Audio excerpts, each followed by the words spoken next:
Вот этот колокол Нао, эволюция которого, в общем-то, неизвестна. То есть известно, что более древний колокол – это Лин, а вот Нао – это чуть более современный, да, то есть вот, допустим, этот колокол принадлежит династии Шан, датируется 13 веком, тоже небольшой размер.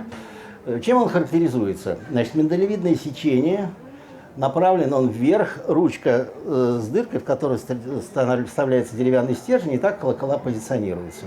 Нужно сказать, что история вот литья, статьи, которые вот мне доводилось читать, преимущественно на английском языке, они изобилуют условными оборотами.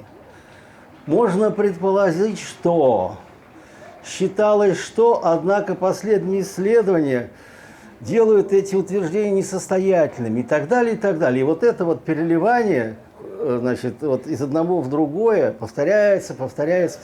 То ли с юга шло развитие, то ли с севера, какие колокола где впервые появились и так далее. Поэтому не хотелось бы сейчас нагружать вас вот этими всеми рассуждениями, потому что они все равно немного несут конкретики. Давайте просто посмотрим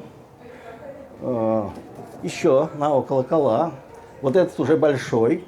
И нужно сказать, что в гробницах, вот чем ближе как бы к Рождеству Христову, тем чаще стали находить колокола, объединенные в некие наборы. Но сначала это просто хаотичные сочетания колоколов, которые...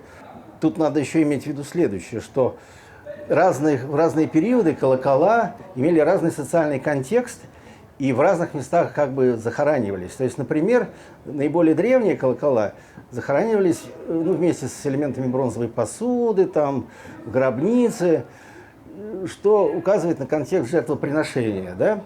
А потом, в частности, когда более большие колокола региона Средней Янзы стали находить в отдельно спрятанных, можно сказать, вдали от кладбищ, там, от захоронений, местах, в кладах, как бы, если так можно сказать, то это уже совсем как бы другой социальный контекст. Так вот, Now Bells, вот они, видите, выросли в размерах с предыдущего слайда, да, 40 сантиметров, 70, 50 сантиметров. Но пока что это обычный колокол, который не характеризуется определенной высотой звучания. Ну, конечно, опытное ухо услышит чего-то. Но вот обратите внимание вот на эти шишечки, да, на поверхности. Они потом выльются в очень серьезные изобретения в области акустики. Вот мы видим как раз еще один Нао колокол, и вместе с ним